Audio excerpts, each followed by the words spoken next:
Bonjour à tous et bienvenue dans l'émission À des signes. Aujourd'hui, nous allons continuer à apprendre le signaire pour se présenter. Et on va au fur et à mesure pouvoir bien pratiquer. Vous êtes prêts? Alors on démarre.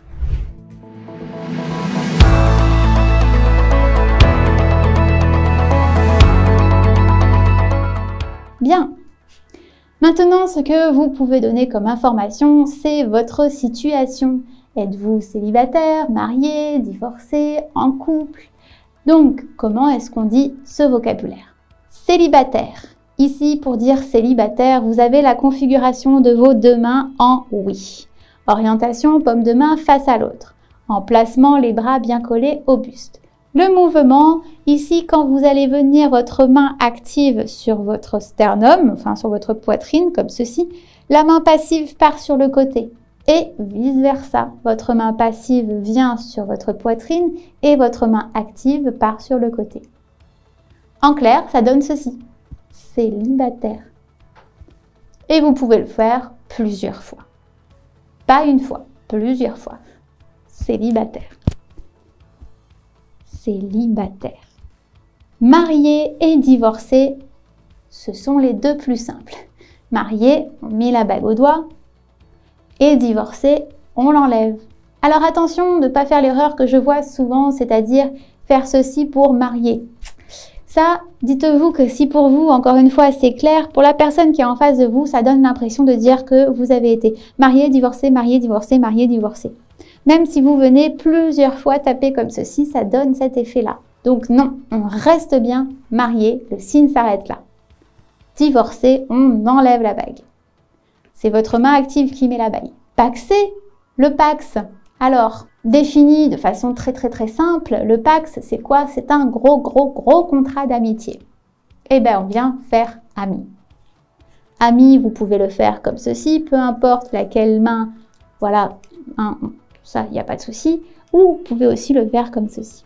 C'est le contexte, toujours le contexte qui va vous permettre de comprendre si vous parlez de votre ami, avec qui vous allez faire les magasins, ou que vous allez faire une randonnée, ou votre compagnon de pax, avec qui vous vous êtes paxé, compagne ou compagnon. Donc, pax en couple. Couple, ici, vous avez tout simplement la configuration de votre main active en deux. Devant votre épaule de votre main active. Donc, je ne suis pas devant comme ceci, hein, non. Je suis ici, j'ai mon bras qui est collé à mon buste, donc voilà, je suis comme ceci. Et qu'est-ce que je viens de faire? Eh bien, je ramène mon index à mon pouce. Couple. Pareil, le signe s'arrête là. Ne faites pas tac, tac, tac, tac, tac, ou tac, tac, tac, tac, tac. Parce que ça veut dire, ça laisserait supposer, même si ça ne veut pas forcément dire ça, mais ça laisserait supposer que vous êtes en couple, puis séparé, en couple, puis séparé, en couple, puis séparé. Non, en couple. Donc, couple. Une autre situation à connaître, c'est la situation de veuf ou veuve. Ici, la configuration, votre main d'active est en V. Et vous venez faire entre guillemets. En fait, vous n'êtes ni marié, ni divorcé. Donc, entre guillemets. Veuf. Veuf.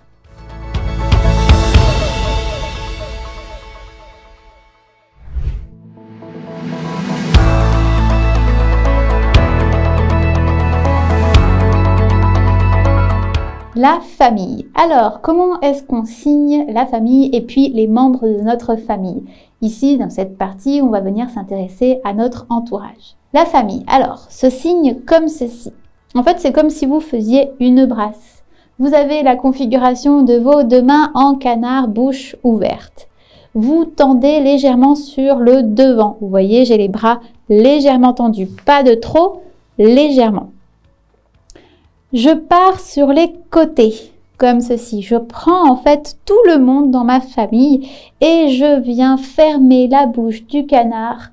Donc la bouche du canard est fermée et les doigts pointent le sol, collés à mon buste. Famille. Donc en fait, c'est comme si vous aviez chaque membre de votre famille, on va dire côté paternel et côté maternel, qui sont tous ici sur les côtés. Et votre objectif, c'est de ramener tout le monde à vous. Donc vous êtes ici et hop, vous ramenez tout le monde. Famille. Famille. Donc comme si vous faisiez une brasse. Une brasse, donc vous la faites comme ceci. Bah là, on va venir la faire en configuration canard. Famille. Comment est-ce qu'on dit homme et femme en langue des signes? L'homme, je vous l'ai déjà dit lorsque je vous ai donné les noms des configurations. Homme, on a la configuration en fait bec. Donc ça, c'est bec. On démarre bec ouvert et on étire sur le côté. En fait, on fait la moustache. Homme. Homme. Pour différencier homme de petit garçon, de garçon. Pour dire garçon, ainsi, j'ai ma configuration de ma main en A. Je pose mon pouce au niveau de ma tempe opposée. Donc, ici. Je tire un trait le long de mon front jusqu'à ma tempe de mon côté actif. Garçon. Femme. Comment est-ce qu'on dit femme? Femme se disant comme ceci. Alors, pourquoi? Ben en fait, rappelez-vous, on est sur une langue qui a commencé à voir le jour pendant la période de l'âge d'or, donc du XVIIIe siècle. Alors, à cette époque, les femmes portaient un chapeau qu'elles venaient ensuite nouer sous le menton grâce à un ruban. Et ben là, c'est le ruban que je fais pour dire femme. J'ai mon index paume de main face à l'autre, c'est important, et non pas paume de main face à soi, face à l'autre. On le pose sur la joue et on descend le long de la joue. Femme. Comment différencier la femme de la fille, la petite fille, la jeune fille? Femme et fille, pour certaines régions, ça se dit pareil. Donc, femme, fille. Et pour d'autres, vous allez pouvoir voir des personnes qui font femme une fois et fille deux fois. Cela dépend des régions. Les parents. Comment est-ce qu'on signe parents? Parents, pareil, il y a deux manières de le dire, plusieurs, mais moi j'en connais particulièrement deux. La première, celle que j'utilise le plus souvent, c'est celle-ci, parents. Parents. Ici, vous avez votre index que vous venez poser paume de main face à vous, que vous venez poser sur votre pommette. Vous tirez un trait le long de votre pommette, vous tournez la paume de main face à l'autre et vous descendez le long de la mâchoire. On finit à peu près ici. Parents. Donc, la deuxième manière de dire parents, on fait homme et femme, ou aussi homme et femme. Ça dépend. C'est comme ça qu'on dit parents, surtout par exemple à Lyon. Comment est-ce qu'on dit papa et maman? Papa, toutes les régions disent le même, c'est le même signe, c'est comme ceci, papa. Donc, configuration comme si on faisait la moustache, seulement on reste au même emplacement et c'est comme si on le disait, comme si notre bec disait pa, papa, maman. Alors, là, c'est un peu différent. Chaque région, on va dire, a sa maman. Donc, je vais vous en donner 3, je pense que ça suffit. Et vous n'aurez plus qu'à sélectionner lequel vous préférez. Par exemple, dans le sud de la France, on dit maman comme ceci. Maman. Ici, vous avez la configuration des doigts bien collés en B, paume de main face à l'autre, vous le posez sur votre joue et vous tapez 2 fois. 1, 2. Maman. Dans le nord, on dit maman comme ceci. Maman. On fait référence au sein maternel. Donc, la même configuration de la main, les doigts bien collés. L'orientation, la paume de main est face au ciel. Et l'emplacement, on est au niveau du sein de notre côté actif. Et on tape 2 fois. 1, 2. Maman. Et l'autre manière, la dernière, celle que je vous enseigne, plutôt on va dire au milieu de la France, c'est maman. Donc en fait, ça fait référence au biberon. On prend le pouce et on vient le taper 2 fois sur la joue. Maman. Maman. Les grands-parents. Alors, lorsque l'on sait qu'une personne âgée, c'est-à-dire juste une personne âgée que vous croisez dans la rue qui n'est pas votre grand-père ou grand-mère, personne se disant comme ceci. Vous êtes en configuration crochet, paume de main face du côté passif et on descend vers le bas. On fait juste une ligne vers le bas. En fait, c'est comme si vous la posez. Elle est ici la personne. Personne. Et âgé, vous avez votre poing bien fermé que vous venez poser sous votre menton. Donc ça donne personne âgée. Personne âgée. Et donc du coup, pour dire grands-parents, ici en langue des signes, on ne va pas dire grand parce que ça c'est le grand de la taille qui veut aussi dire adulte, mais nous on veut préciser que c'est nos grands-parents. Donc ce sont les parents âgés. Donc on vient faire parents âgés. On ne dit pas âgés parents. On inverse parce que si vous dites âgé, on ne peut pas l'imaginer. Âgé, qu'est-ce qui est âgé? C'est quoi? Un objet, une personne, c'est quoi? Alors que si vous dites d'abord parents, ok, on a des parents en tête, d'accord? Âgés, ok, ben maintenant du coup on a compris que c'était des grands-parents. Là on a visualisé. Toujours commencer comme ceci, penser en image. Donc, parents âgés. Par conséquent, si je veux dire grand-mère ou grand-père, eh bien ici, c'est pareil. Je vais donc d'abord dire papa âgé pour grand-père. C'est le papa âgé. Je vous laisse 2 secondes pour essayer de trouver vous-même comment est-ce qu'on dit grand-mère.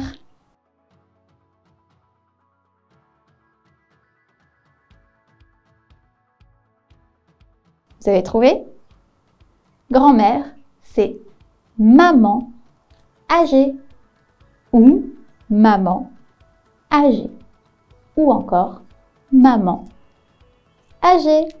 De plus, si après vous voulez vraiment préciser que c'est la grand-mère paternelle, vraiment, il n'y a pas plus simple. Vous dites maman âgée, papa, c'est tout. Donc grand-père maternel, papa âgé, maman. Bien, donc c'est bon pour les grands-parents et les parents. On va venir maintenant passer aux enfants. Comment est-ce qu'on dit enfant? Enfant ici se dit comme ceci. Vous avez la configuration du canard bouche fermée. Orientation paume de main face à soi, donc les doigts pointent le ciel et vous descendez vers le bas. Enfant. Et puis ensuite, je n'ai plus qu'à préciser si c'est une fille ou bien un garçon, donc enfant. Si c'est un bébé, alors il y a 2 manières pareilles de dire bébé. Moi j'en connais 2. Encore une fois, j'essaie un petit peu par rapport aux régions de vous donner plusieurs façons de le dire. 2, je trouve que c'est là une bonne moyenne. Donc, première façon de dire bébé.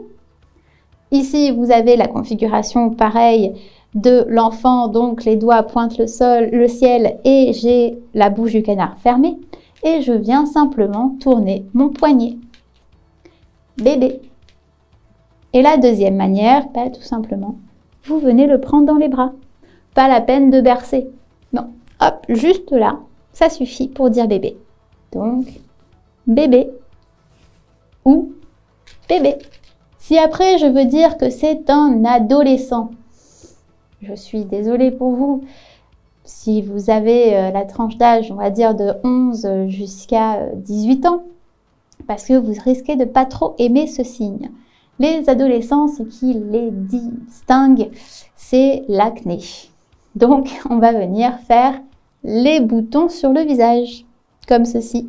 Avec ma configuration en 4, je viens tapoter toute ma joue. Alors, vous avez aussi comme ceci, ou juste avec votre index. Vous tapotez, montrez tous les boutons. Ensuite, passons aux frères et sœurs. Alors, sœurs. Pareil, 2 façons. Première, ici, vous avez la configuration du S. Donc ça, vous vous rappelez, c'est le S. Et ensuite, vous venez taper 2 fois du côté passif. 1, 2. Sœur. Et l'autre manière, tout simplement, vous avez les 2 points et vous venez taper 2 fois. Donc 2 S 1, 2. Frère, c'est le même principe. On vient faire son F que l'on connaît. Soit on tape 2 fois du côté passif, soit on fait 2 F avec nos 2 mains et on tape 2 fois. Donc, frère. Ainsi, vous avez sœur ou sœur, frère ou frère. Si vous avez des demi-frères ou des demi-sœurs. Demi se disant comme ceci. Demi. Vous avez votre index qui est votre index passif face au sol, la paume de main est face au sol, et avec votre index de votre main active, la paume de main est face au côté passif, vous venez couper en fait tout simplement votre index en deux. Demi. Alors vraiment, ne restez pas comme ceci. Ça veut dire plus 2 par exemple, 2 plus 2, c'est une addition. Ou ne venez pas cisailler comme ceci, parce que ça veut dire le couteau. On veut vraiment, hop, on finit le bras de notre main active en bas. Demi. Donc, demi-frère ou demi-frère, ou bien demi-sœur ou demi-sœur. Belle-sœur ou beau-frère.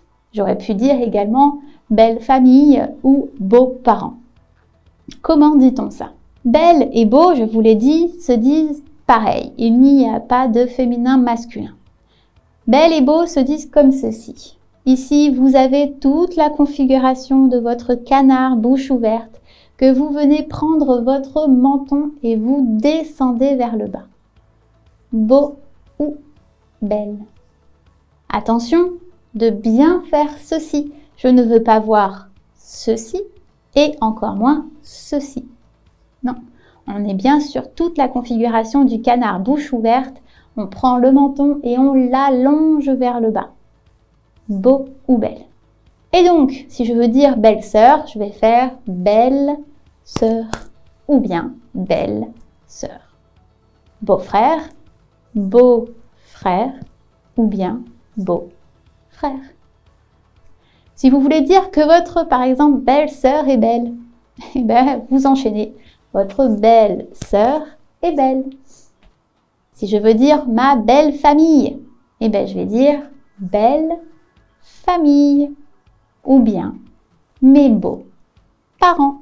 Et en dernier, si par exemple vous êtes parrain ou marraine de cœur ou de baptême, comment dit-on ça? Eh bien tout simplement, pareil, de manière. Et donc la plus simple, selon moi, ça reste la croix sur le front et on dit femme pour dire marraine et la croix sur le front et homme pour dire parrain. L'autre manière, tout simplement, pareil, on reste sur le même début. Hop, on fait la croix sur le front. On rappelle, hein, on est sur une langue du XVIIIe siècle, donc très religieuse. Donc, la croix sur le front est le symbole du baptême. La croix sur le front, on fait femme, on prend l'enfant et on le lève vers le haut. Marraine, ainsi je fais la croix, femme et je lève vers le haut. Marraine, ou bien parrain, je fais la croix sur le front, je fais homme et je monte l'enfant vers le haut. Alors évidemment, si c'est vous qui êtes devant, par exemple, votre filleule, vous n'allez pas lui dire « c'est ma reine ». Pas la peine de rajouter « femme ». Ça se voit que vous êtes une femme. Vous dites tout simplement « c'est ma reine ». Pareil pour homme. Par exemple, on va vraiment dire femme comme ceci à la suite de la croix sur le front. Si c'est les parents de votre filleule qui dit marraine ou parrain va arriver. Pour que l'enfant sache que c'est son parrain ou c'est sa marraine qui arrive, il est nécessaire de dire femme et homme ou homme de préciser. Il nous reste donc plus qu'à voir dans la famille, par exemple, les neveux, les nièces, les oncles et les tantes. Neveux et nièces. Ici, vous avez la configuration de votre main en N, de votre main active. Vous partez sur votre côté actif, vous faites un cercle et vous revenez au point initial. Un seul cercle, c'est important. Donc vous êtes ici, hop, et vous faites un cercle. Si c'est un neveu, vous rajoutez à la suite garçon. Et si c'est une nièce, eh ben, vous refaites comme ceci, et fille ensuite. Donc, neveu et nièce. Oncle et tante. Alors, vous pouvez également le faire comme ceci. Donc, le haut des deux mains monte et puis on descend. On monte et on descend. Vous pouvez le faire comme ceci, mais celui-ci, je l'ai peu vu quand même. Donc, on va préférer on monte et on descend. Et le tante, la tante, le mot tante, la tante. Ici, on vient faire son T, donc on n'oublie pas, le T, le pouce est à l'intérieur. On le fait avec les deux mains et même principe que pour oncle. On monte et on descend. On monte et on descend. On le fait juste une fois, ça suffit. 1. Vous pouvez être également emmené à voir des personnes dire tante comme ceci. Il faut bien juste faire attention que le T est bien constitué et qu'elle n'est pas en train de dire frère, que le F, on rappelle, le pouce est à l'extérieur et le T, le pouce, est à l'intérieur.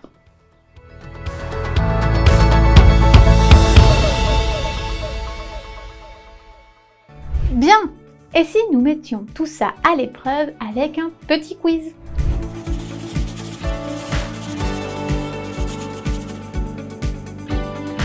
Je vais vous dire des phrases en langue des signes française, donc j'aurais plutôt dû dire je vais vous signer des phrases en langue des signes française et vous allez essayer de les traduire. Puis, évidemment, vous vous en doutez, on fera l'inverse. Phrase numéro 1.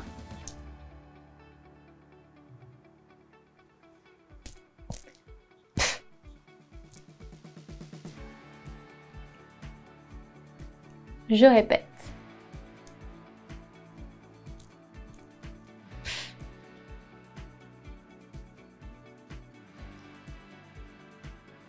Je viens de dire mon frère est célibataire. Frère, le mien, est célibataire. Deuxième phrase.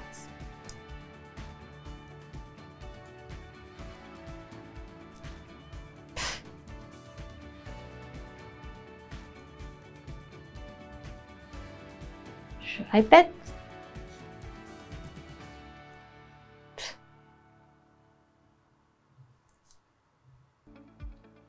Je viens de dire sa grand-mère est veuve. Troisième phrase.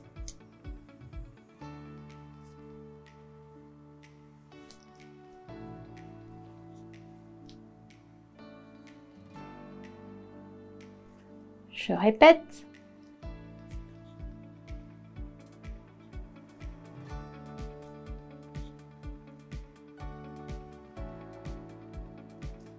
J'habite dans un petit village. Alors, là, je ne l'ai pas fait en français signé.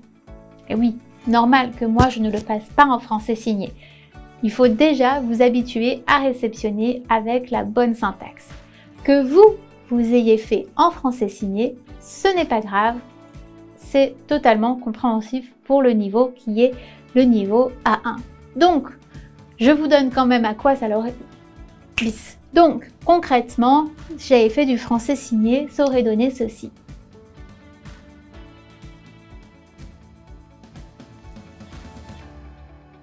Deuxième exercice.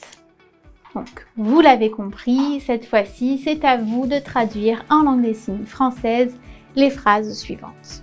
Suivra évidemment ma correction.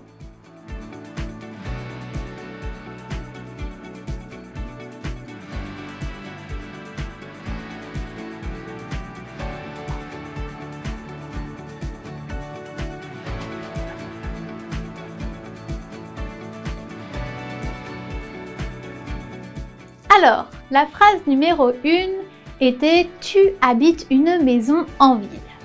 Je vais vous donner les deux façons, c'est-à-dire la première façon en français signé et la deuxième en langue des signes, avec la bonne syntaxe. Donc ça donne la première façon.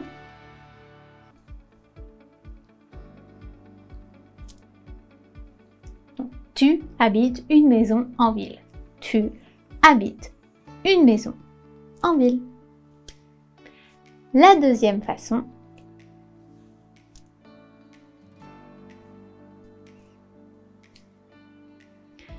En ville, maison, tu habites. La deuxième phrase, c'était « Il s'appelle Ludovic, il a 19 ans, il est entendant ». On commence vraiment, comme vous pouvez le constater, à rentrer dans du concret et de la vraie pratique. Donc j'espère que ça vous intéresse. Donc, comment est-ce que j'aurais traduit cette phrase? Première façon, en français signé.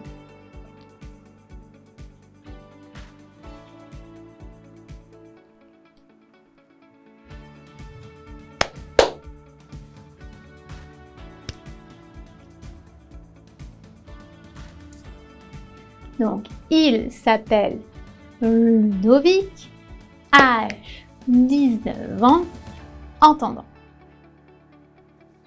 Eh bien, en fait, il n'y a pas de deuxième façon. C'est tout simplement, au pire, j'aurais pu faire il s'appelle que pareil ou son prénom. Prénom, Ludovic, âge 19 ans, entendant. Vous avez pu constater, je ne répète pas il s'appelle Ludovic, il a 19 ans, il est entendant. Non, c'est lourd. On va au direct.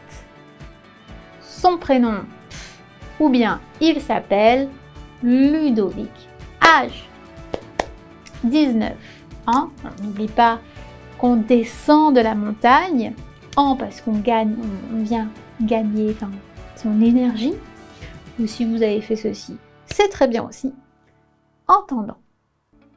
La troisième et la dernière phrase, c'était « Je présente ma famille, j'ai 2 sœurs et 3 neveux ». Donc, ce qui donne la première façon de signer, en français signé. Sachez une chose, c'est que je ne le ferai pas à chaque fois, les deux façons de faire. Comme je vous l'ai dit, il est important que vous vous habituez à réceptionner de la bonne façon, c'est-à-dire avec la syntaxe de la langue des signes. Donc là, vu que c'est les premières vidéos, je le fais, mais au fur et à mesure, je vais réduire. Donc, la première façon.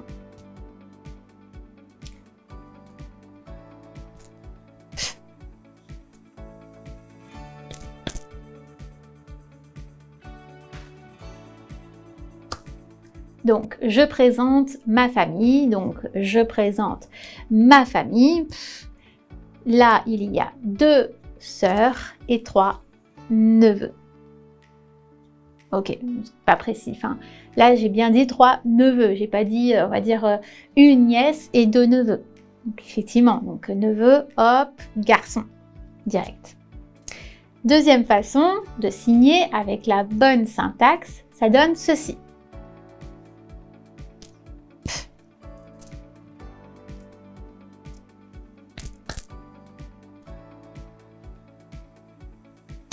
Ok, puisque du coup, je mets le verbe à la fin.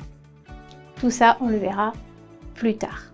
Si vous avez réussi à traduire les 6 phrases, ou pas parce que vous avez eu des difficultés particulières, ce qui serait totalement compréhensif, n'hésitez pas à faire un petit commentaire en bas de la vidéo. Nous essaierons de vous y répondre.